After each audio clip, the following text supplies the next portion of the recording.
today is going to be part 2 of moving from a visitor visa to a work visa. What are the steps, documents you need to get if you want to come in to Canada? Guys, welcome again to the Express channel.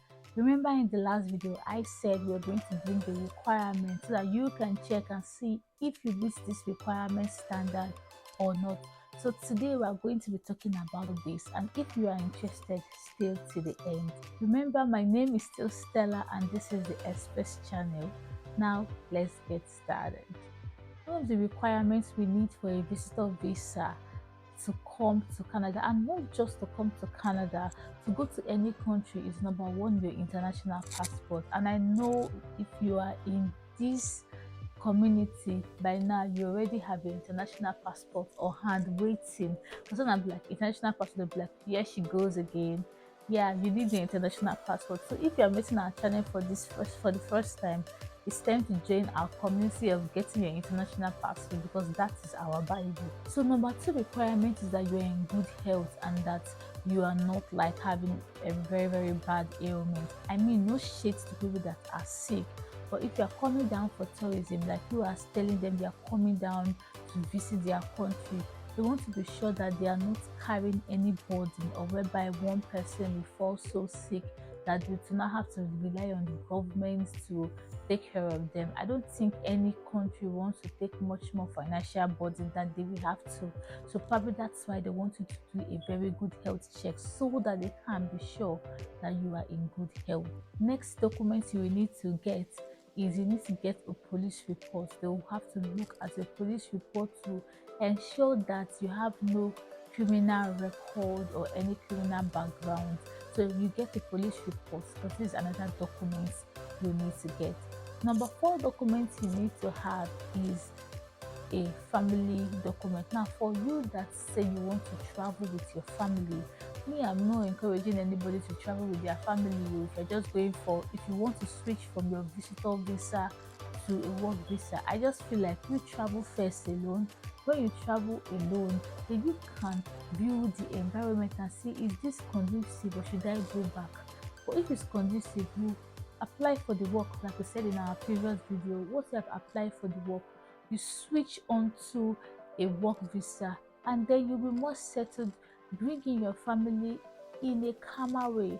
Unlike like you just say you want to take your family with you, it's going to be very costly for you.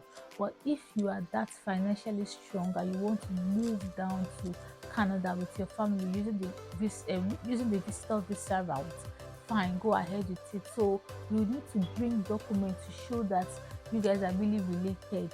Like number 1, you're bringing your marriage certificate, or if you are bringing your child, you'll be bringing documentation to prove that they are your child. So that's another document that you need to get. Number 5 is that you are going to bring a financial, let me use a financial document or a ties document. Now, what does it mean? It's like a document saying that you have things that are back home in your country that you are tied to, and so you are going to return back. Remember, if you are applying for a visitor visa, you are telling Canada government that I'm coming to Canada because I want to visit Canada. I'm coming to Canada because I like Canada. I'm coming to Canada because I want to understand the Canada culture, but I'm only going to stay there for 6 months. Now, while my 6 months is getting to an end, I will be going back to my own country. So Canada wants to believe that, because to them, they believe that people that are coming, some people for coming from especially developing world, will just come and will not return back, and they will stay illegally.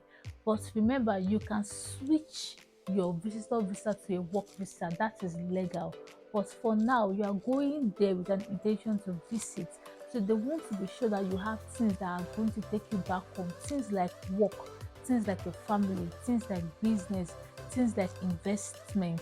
These are things that they believe that, okay, no matter what, he's going to go back to his home country because he has these ties that is going to allow him to go. Let's say if you also have studies in your country, these are things that are ties to your own country. So they will see that and they will believe that, oh yes, because he has all this stuff back home, he will still go back and he won't remain in their country. So you need to prove to them that, yes, I'm coming to visit and I'm going to go back. This is another requirement that you need. Another document that you are going to present to Canada people is your account statement. Now, this account statement, they want to have a look at 6 months because they want to fully understand your financial status. They don't like want to take something lesser than 6 months because to them it will not show how your financial status is. So if you want to go through this route, that means from now you have to start planning your financial status very, very well. You need to start planning how money moves into your bank and money moves out of your bank, or you need to be able to have the amount of money that to Canada they feel like this is the money you need to have in your account to come to their country in order to visit. Someone now will ask me like how much are we talking about there? We're talking about 6 to 8 million naira if you are in Nigeria. So you need to have this amount of money in your account so that when they look at your bank statement, they'll be like, oh, okay, this person is financially stable enough to care for themselves there in my country. Another thing they would like you to show is if you have a hotel booking reservation.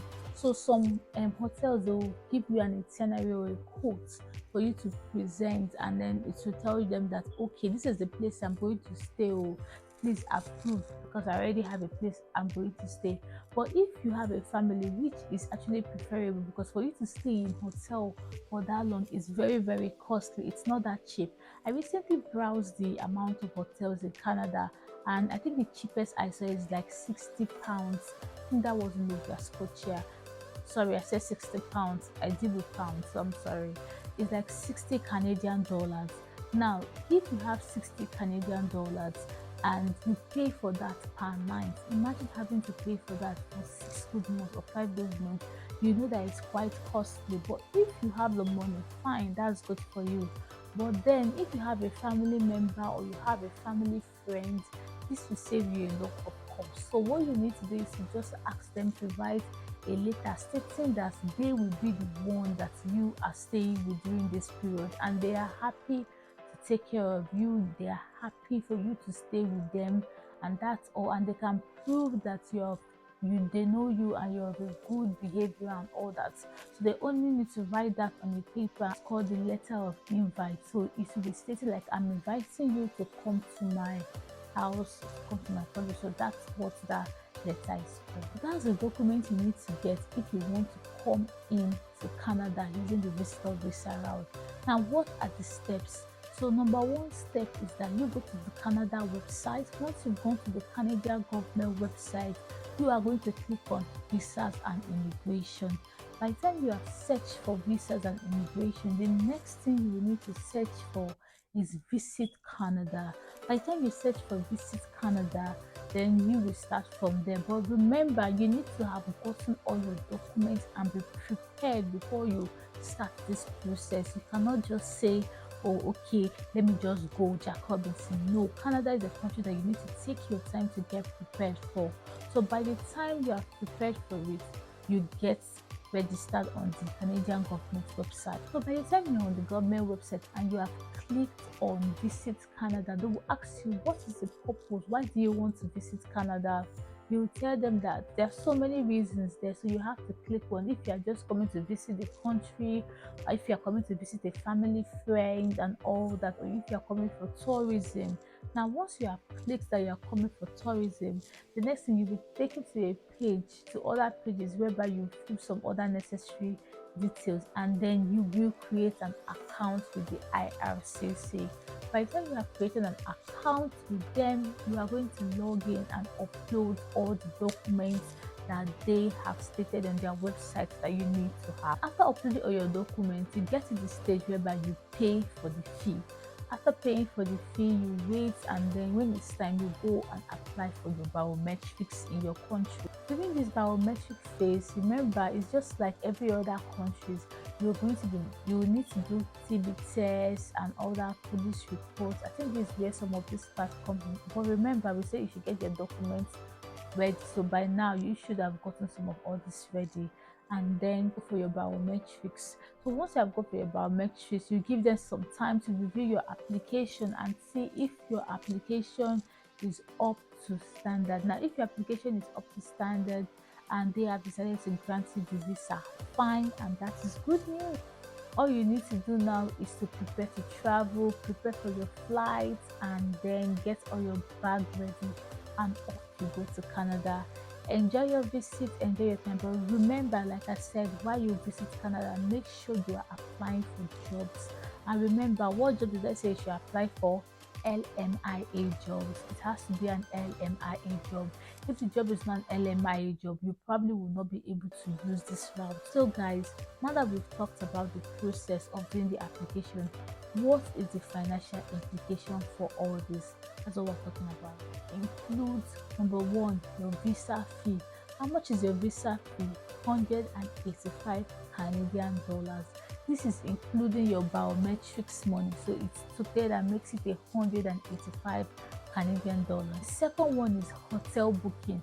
So if you are someone that doesn't have any family and you are going to Canada for visit and using this route, you have to book in a hotel or lodge in a hotel or lodge in an Airbnb. Like I said before, the cheapest I found was 60 Canadian dollars. But what if you see something cheaper? What if you see 40 Canadian dollars? All you need to do is to multiply it for a month, and then you multiply it for as long as you think you are going to stay in Canada, and that's sufficient and that will be sufficient for you to stay. People are doing it, so I believe that they have a way they go about it. Probably when they get to Canada, they stay there or they stay in the hotel for a month, and then they see their fellow country people and they relate to them, and they just kind of align on how they are going to stay with them for the rest period. Or for those that like privacy, they might decide to stay on their own if they have the money. Another cost you have to look at is the flight booking. For you to book a Canadian flight from Nigeria, I'm just using Nigeria as an example because I'm from there, we're looking at between 800 to 2,000 Canadian dollars. That's the money we are looking at. So depends on the time. If you are booking within a short period of time, remember the money will be more costly. But if you book ahead of time, if you book like 6 months ahead or 3 months ahead or 4 months ahead, the money is going to be cheaper for you to get to Canada. Another cost you need to be looking at is other little costs. It might look little, but like they say, little drops of water makes what? A mighty ocean. So let's say your TB test, your police report, your health check, your international passport, getting it, and all those little costs. You need to look at them, but I don't think they are going to be so costly that it's going to scare you away. Maybe probably like 400 Canadian dollars, or let's say a $200 to be able to cover that. Depends on what country you are from. So when you look at it, check the cost. Like moving abroad is not something that you just do in one day without planning. It's something that you have to look at it and say, okay, do I have the document? Yes. If I have the document, do I have the money? Do I have enough proof of funds in my account, which is very important? Do I have up to 8 million naira to show that I'm really going there, so that after all this whole stress, you will now get to the point of them rejecting your visa? God forbid them rejecting any of us visa. So by the time you've gotten all your documents ready, you've gotten you know you are financially ready, you apply for that visa, then ask yourself, so are you ready to start searching for jobs? Are you ready to go the extra mile to get to these companies while you are in the country? You go physically, and then you tell them, okay, I'm in Canada with visitor visa, I have these skills, I have this experience in your field, and I want to work with you because you guys have LMIA job and you guys qualify for the LMIA job, and I saw your advert online. Are you ready to call the HR after applying online and say, I applied to you, or you want to check up on this? Are you ready to go through that sacrifice? You ask yourself all those questions if you are ready to respectfully do all that. Now, if you know you are ready to go through all that, then you get ready and you do this application. Thank you for watching this video, and see you in our next video where we talk about other opportunities to different countries. Bye for now.